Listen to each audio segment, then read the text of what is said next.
शैल भी आ जाने दीजिए, वो साथी आ रहे हैं, बैठ जाएं। नमस्कार साथियों,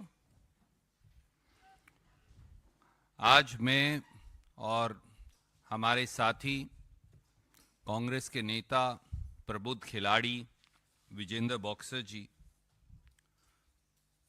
तकलीफ और पीड़ा के माहौल में आपके बीच में उपस्थित हैं।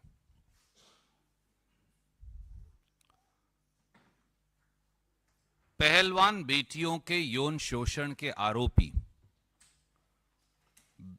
भाजपा सांसद बृजभूषण के असिस्टेंट और नॉमिनी संजय सिंह के चुनाव के बाद कुश्ती में ओलंपिक पद जीतने वाली देश की पहली महिला खिलाड़ी साक्षी मलिक ने खेल से संन्यास की घोषणा कर दी, जो भारत के खेल इतिहास में एक काला अध्याय है। अब लोग क्या कह रहे हैं, देश क्या कह रहा है? बृजभूषण का तंत्र जमा मोदी सरकार का सहयोगी मंत्र, ये बना बेटियों के साथ न्याय से षड्यंत्र। किसान की पहलवान बेटी की आंख से निकला हर आंसू मोदी सरकार की बेशर्मी का प्रमाण है। अब भाजपा का नारा है, बेटी रुलाओ, बेटी सताओ और बेटियों को घर बिठाओ। खिलाड़ियों के आंसुओं, बेटियों की बेबसी और खेलों से खिलवाड़ पर संसद और सरकार मौन धारण किए हुए। इन चैंपियन महिला पहलवानों, किसानों की और देश की बेटियों के साथ जाति और अन्याय के लिए सीधे सीधे मोदी सरकार दोषी है। यह दर्शाता है कि न्याय की गुहार लगाने वाली देश की हर बेटी को मजबूर करके घर भेज दिया जाएगा और दोषी सत्ता की शहतीर से कह कहे लगाएंगे और बेटियों की बेबसी और लाचारी का मजाक उड़ाएंगे। शायद इसीलिए यौन शोषण के आरोपी और भाजपा के चहेते सांसद बृजभूषण ने कल भारतीय कुश्ती संघ के नतीजों के बाद कहा, एंड आई कोट, दबदबा था दबदबा रहेगा। यही नहीं, न्याय की गुहार लगाती हुई बेटियों को चिढ़ाते हुए बृजभूषण सिंह ने यह भी कहा और कहा, नकारते हुए बेटियों को कहा कि जो पहलवान राजनीति करना चाहते हैं वो करें। मोदी सरकार ने इसलिए यह साबित कर दिया है कि अब इस देश में गुण, शिक्षा और काबिलियत की जगह नहीं है, जगह है तो राजनीतिक दबदबे की। देश का दुर्भाग्य है कि रोहतक के मोखरा गांव, हरियाणा के मोखरा गांव में जन्मी हरियाणा के एक साधारण किसान परिवार की बेटी, जो देश के लिए ओलंपिक मेडल, पहली महिला पहलवान बनी ओलंपिक मेडल लाने वाली, वो उसे आज मोदी सरकार के दबदबे ने वापस घर जाने को मजबूर कर दिया है। देश की पहलवान बेटियां, मेरे साथी विजेंद्र सिंह भी बैठे थे उनके साथ, 39 दिन तक जंतर मंतर पर देश की संसद पर दस्तखत देती रही, सिसकती रही, रोती रही, न्याय की गुहार लगाती रही। पर प्रधानमंत्री जी, गृह मंत्री जी और खेल मंत्री जी ने उन्हें न्याय देने की बजाय उनको भाजपा की दिल्ली पुलिस के जूतों से कुचलवाया और सड़कों पर घसीटवाया। यह हाल तब था जब महिला पहलवानों ने खुद न्याय की गुहार देश के प्रधानमंत्री, गृह मंत्री और खेल मंत्री से लगाई थी और आखिर में सुप्रीम कोर्ट जाना पड़ा। सुप्रीम कोर्ट के दखल के बाद एफआईआर तो दर्ज हुई, पर दोषी भाजपा सांसद, भाजपा के चहेते सांसद बृजभूषण को गिरफ्तार नहीं किया गया, वो खुला घूमता रहा। इससे बड़ी राष्ट्रीय शर्म की बात क्या होगी कि पूरी दुनिया में देश का नाम रोशन करने वाली पहलवान बेटियों और पहलवान खिलाड़ियों को अपने मेडल गंगा मैया में बहाने पड़े। कारण केवल इतना कि बृजभूषण सिंह को मोदी सरकार का संरक्षण प्राप्त है।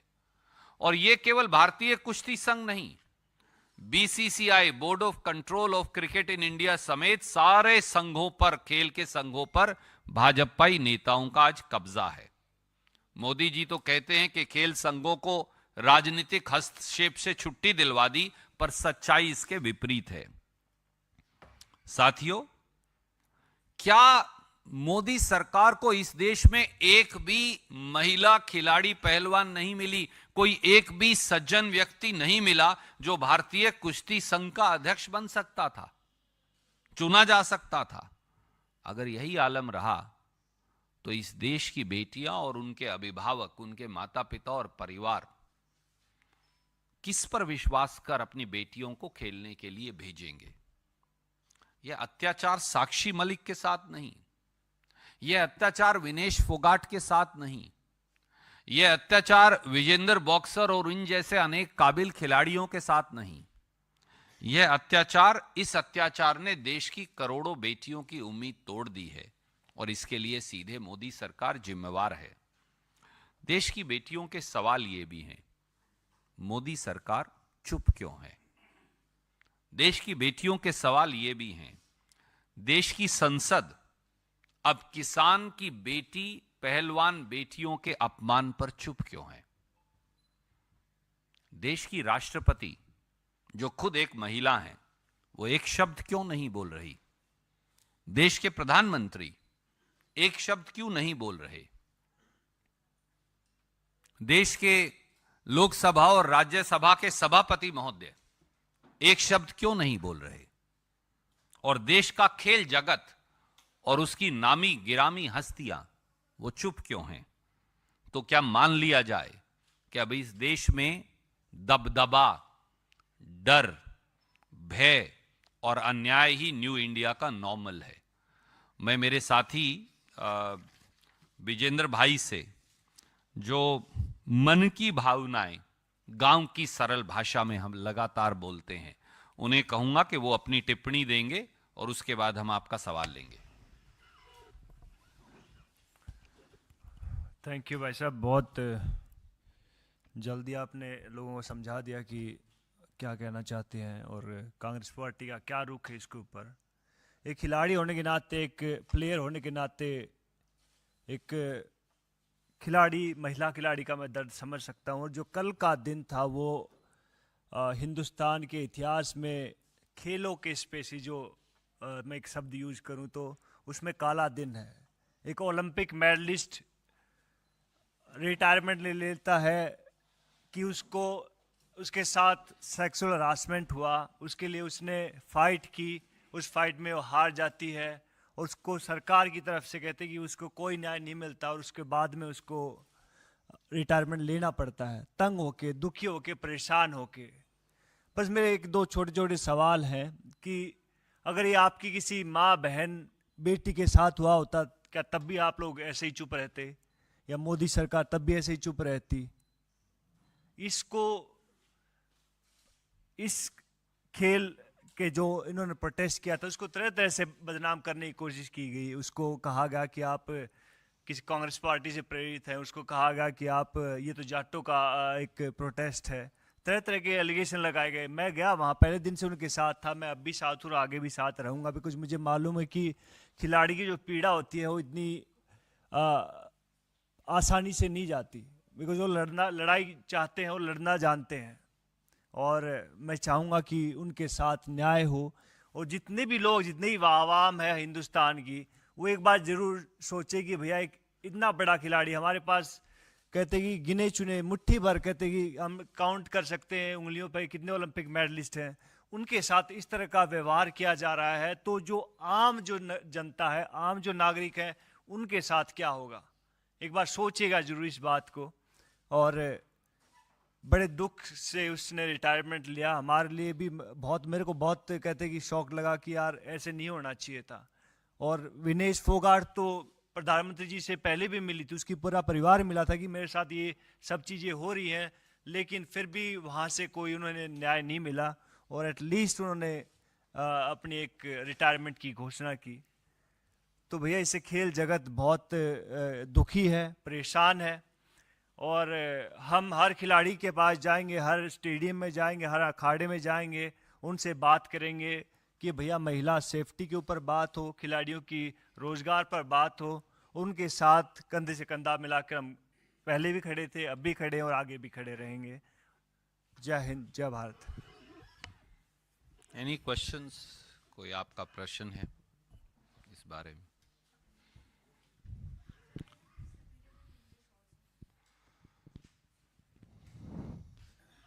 I will very briefly say this. Every tear shed by Sakshi Malik, every tear shed by our Olympian daughters of India, daughters of India's farmers, every tear shed by every victim of the so-called sexual exploitation of BJP's favorite member of parliament Brij Bhushan post the election of his assistant Sanjay Singh and complete subjugation of the Kushti Sangh, Indian Wrestling Association,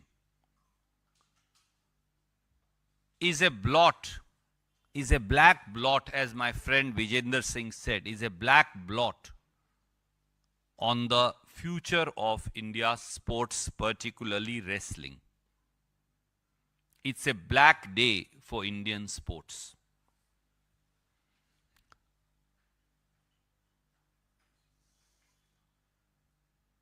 Our daughters, India's daughters, now stand on the crossroad of history, where justice is denied to them, where fairness as also recognition of their talent has been subjugated at the altar of politics of BJP, where talent has now been suppressed purely because BJP had to promote its own member of parliament, where quality of sports, bringing laurels to India, ensuring that the Indian tricolor, of which every citizen is proud of, flies high at the best of best, that is the Olympics, has no meaning left. No wonder, after the so-called declaration of result, the person accused of sexual exploitation of the women wrestlers of India said, "Dabdaba tha, dabdaba rahega." He also chided the daughters of India by saying that those wrestlers who want to do politics should join politics. Question is, Mr. Prime Minister, is this the way that the daughters of India's farmers, India's women wrestlers, the daughters of India will be treated in your government? Sakshi Malik was born in an ordinary farmer's family in Mokhra, Rohtak, Haryana. And she rose by sheer dint of her hard work, talent, capacity, conscientious nature, and dedication. She rose to bring laurels to India by being the first woman wrestler, Olympian. And then, including Sakshi Malik, dozens and dozens of victims came forward accusing Brij Bhushan, BJP member of parliament, of sexual harassment and exploitation. For 39 days, these daughters of India kept on banging at the door of India's parliament for justice. But they went to Prime Minister of India, they went to Home Minister of India, they went to Sports Minister of India, they went to the media. Thousands and thousands of people poured at Jantar Mantar to support India's daughters. No caste, no creed, no religion, everybody came. And it became a movement for justice for India's daughters. That movement for justice for India's daughters, where my friend Vijender Singh was also present, was not given justice, but was trampled upon by the boots of Delhi police, egged on by its master, the Bharatiya Janata Party government.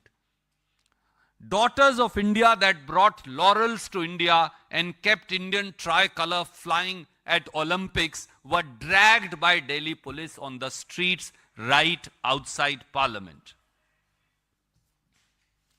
Can there be something more shameful for this country that India's wrestlers, India's sportspersons, India's daughters had to go to Ganga Ji to immerse the Olympic medals and other medals for which they had worked all their life to bring laurels to this country?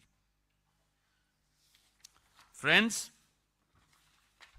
the truth is, it is not only the Indian Wrestling Federation, but including the Board of Control for Cricket in India, every single sports federation is under the control of BJP leaders or their cronies. Prime Minister speaks about that he has got rid of sports from political intervention, but the truth is otherwise, and stares the Prime Minister in his face today. Bharatiya Janata Party and Modi government could not find a single woman wrestler to head the Wrestling Federation of India, or a single seasoned sports player with impeccable credentials to head the Wrestling Federation of India. They had to find assistant to Brij Bhushan Singh to be elected to the Wrestling Federation of India. Does it not tell you, countrymen and women, and every aspiring young man and women, that there is no justice? So this injustice is not with Sakshi Malik. It has shattered the dreams of millions and millions of girls and daughters of India, for perhaps they no longer would like to go out to be a participant in the ultimate activities, that is sports and wrestling. And there are simple questions that this country asks. Why is Modi government mum? Why is India's parliament mum on the insult heaped upon the daughters of India, the daughters of farmers, and the tears in their eyes that roll, which hurt and lacerate the soul of India? Why is it that the President of India, who is a woman herself, completely silent? Why is it that the Speaker of the Lok Sabha and Chairperson of the Rajya Sabha completely mum? Why is it that those who have gained top-notch position in sports, and some of whom have become member of parliaments, nominated in other categories based on their achievement in sports, why is everybody mum? Does it mean that fear and dabdaba in this country is the new normal in New India? Thank you. Yes, sir, please. चुनाव जीते, और वो पहले दिन से कह रहे थे कि कोई भी हो लेकिन चुनाव जीतेंगे, और चुनाव परिणाम भी उनके पक्ष में रहा.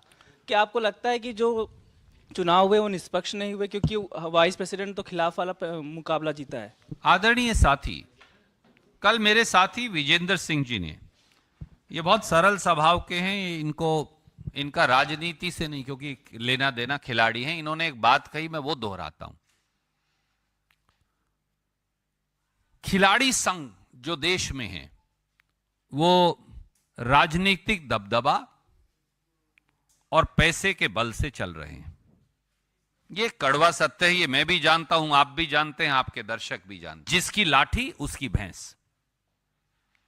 जब तक आप खिलाड़ी संघों को जिसकी लाठी उसकी भैंस से चलाते रहेंगे, तो जैसा आप कह रहे थे, ओलंपिक मेडलिस्ट जो हैं वो गिनतियों पर गिने जाएंगे। 140 करोड़ के देश में, जो दुनिया में सबसे बड़ी जनसंख्या का देश है, जिस दिन खिलाड़ी संघों में ईमानदार खिलाड़ी, खेल के चाहने वाले लोग उनके मुखिया बन जाएंगे, परिस्थिति बदल जाएगी।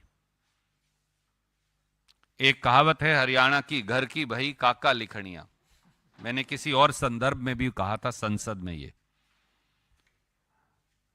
अंधा बाटे सीरनी मुड़ मुड़ अपने को दे, वो हिंदी की कहावत है।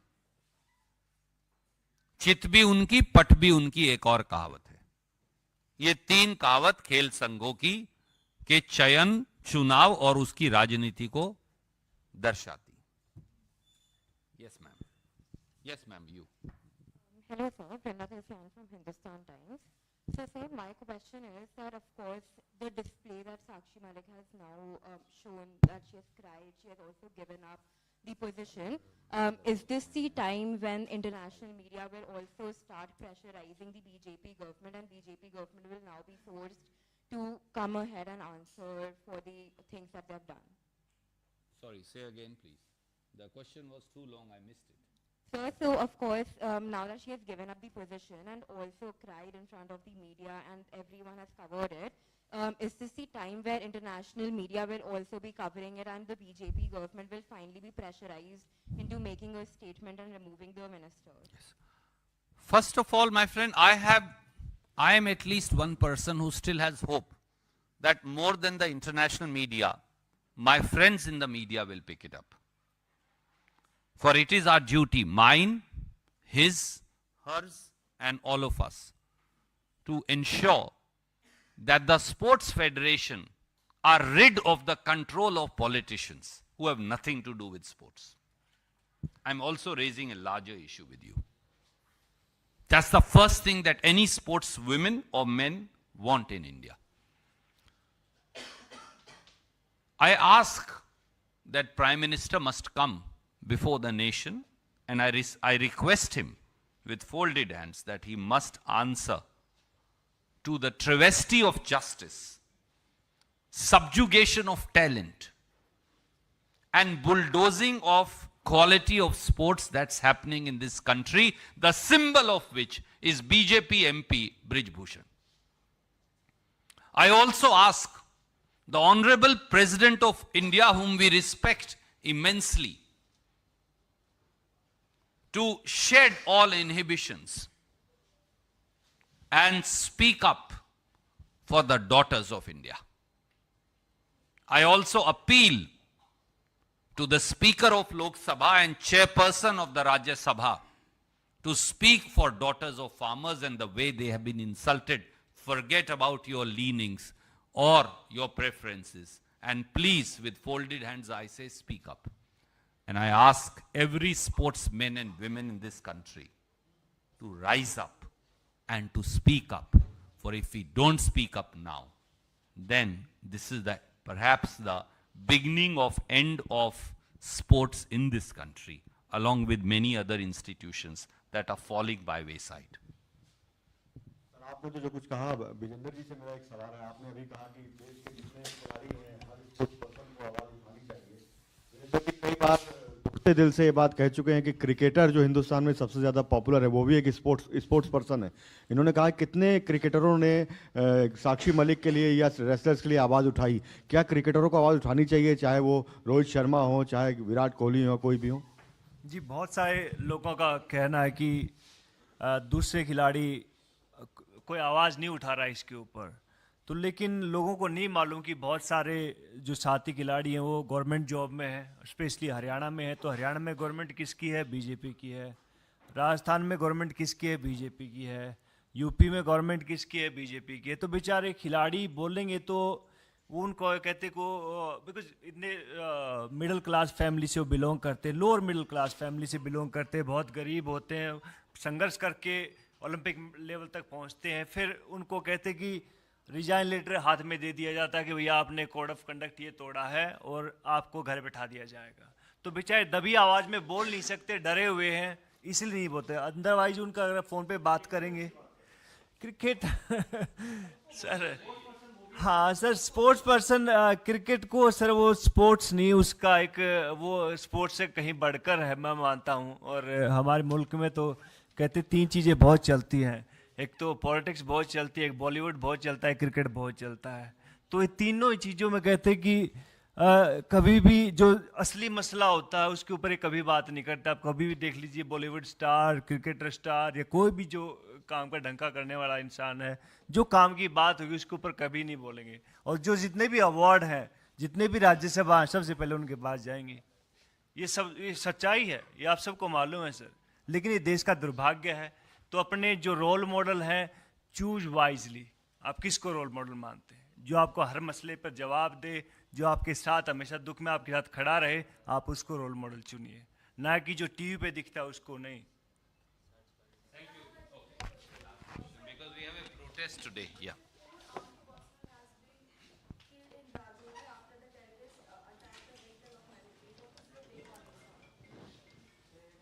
On behalf of Indian National Congress, we pay our homage to the martyrs who have given the ultimate sacrifice for Mother India, fighting terrorism and terrorists. Our heartfelt condolences to their family. It also raises a pertinent question. On one side, the Honorable Home Minister and Defense Minister of India every day say that terrorism has ended.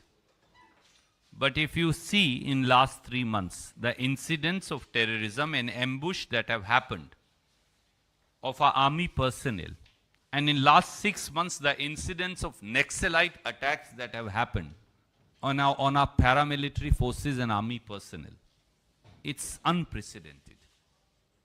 So I think it calls for a serious internal security review, as also the situation at our borders by the Prime Minister of India and sharing it with the country. More so when China continues to occupy large tracts of Indian territory in eastern Ladakh, and they are setting up villages in Arunachal Pradesh. They are at the borders in Bhutan, including constructing roads up to the Chicken's Neck, what we call the Siliguri corridor.